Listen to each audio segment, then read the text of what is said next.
This is Maria Kensington with your news update for January 15, 2026. You're watching Africa Stream 24, your source for credible, fact-checked reporting. Here are today's leading stories. Ethiopia, South Sudan deepen strategic partnership to advance regional stability and shared prosperity.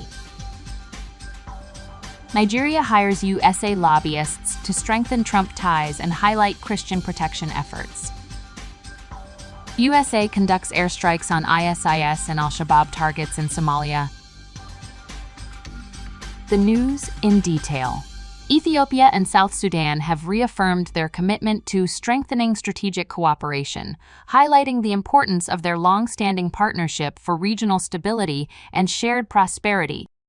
During high-level talks in Juba, both sides emphasized deeper economic collaboration, expanded trade and investment, and enhanced infrastructure connectivity, including road and power links. The discussions underscored a mutual resolve to translate strong political ties into practical initiatives that benefit citizens and support peace and integration in the Horn of Africa. Ethan Caldwell has more. Ethiopia and South Sudan have reaffirmed their strong commitment to deepening strategic cooperation, underscoring the importance of close bilateral ties for peace, development, and regional integration in the Horn of Africa.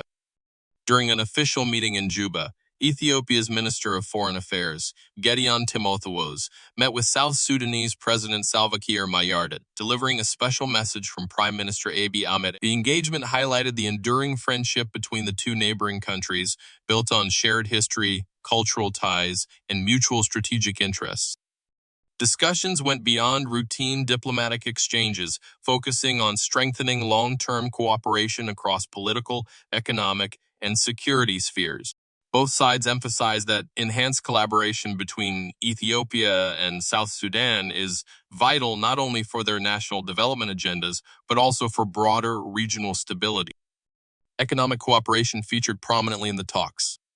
The two countries agreed on the importance of expanding trade and investment, leveraging Ethiopia's growing industrial base and South Sudan's natural resource potential to create mutually beneficial opportunities. Improving cross-border trade mechanisms and easing logistical bottlenecks were identified as key steps to unlock economic growth and job creation for citizens on both sides. Infrastructure connectivity was also prioritized as a cornerstone of integration.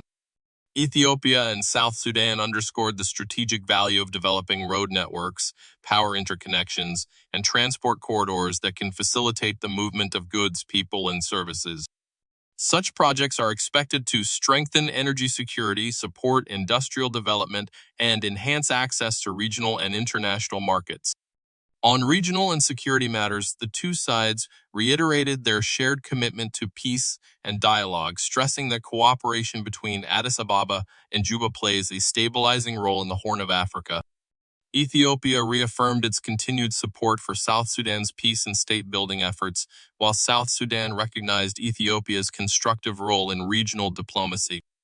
The meeting concluded with a shared resolve to elevate bilateral relations to a higher strategic level, translating political goodwill into concrete actions that deliver tangible benefits for both nations and contribute to a more connected, peaceful, and prosperous region. Nigeria has hired a United States-based lobbying firm to strengthen relations with President Donald Trump's administration and counterclaims that it is failing to protect Christians. The government contracted Washington-based DCI Group for an initial 6-month deal worth $4.5 million, according to United States Justice Department filings. The move follows Trump's decision to redesignate Nigeria as a country of particular concern over religious violence and his warning of possible military action. Nigerian officials deny systematic persecution, saying security forces are combating violence affecting both Christians and Muslims while seeking closer security and trade cooperation with Washington. The report or notion that there is a Christian persecution or genocide in Nigeria is false. False both from the premise and the conclusion. It is not supported by data. All the report we have so far seen, from assessment from USIP, assessment from Amnesty International, from European Union, have all attested to the fact that there were serious cases of killing, but that from 2022-23 down to 2025, there have been marked improvement. In fact, there is a decline in the rate of killings. So it is intriguing and surprising for us how an old report is being used for this type of thing. But we are all about solution, and because we know America is a partner and have been very helpful, we see it that it is probably a clarion call for us to have a sit down and then discuss how we can forge a common front in this fight against insurgency. We are willing, anytime, any day. I personally, I have a feeling that in the next couple of days, they are going to have a sit down together, and then we will find a common front in this fight against insecurity. The United States has carried out a series of airstrikes targeting ISIS and al-Shabaab militants in Somalia, the United States Africa Command AFRICOM confirmed. The operations were conducted in coordination with Somalia's federal government as part of ongoing efforts to weaken extremist groups. AFRICOM said the strikes were aimed at degrading the militants' ability to threaten the United States, its military personnel, and American interests. Airstrikes were reported on ISIS positions in the Mount Golis area of Puntland, while al-Shabaab targets were hit in Bir Haibo, about 154 kilometers southwest of Mogadishu. Additional strikes were carried out on January 2 up to 5 in conjunction with Somali authorities. Al-Shabaab is a threat to the international community, it's a threat to the United States. It is, just to be clear, it is part of al-Qaeda. And al-Qaeda has already proven the will and the ability to attack the West and the United States.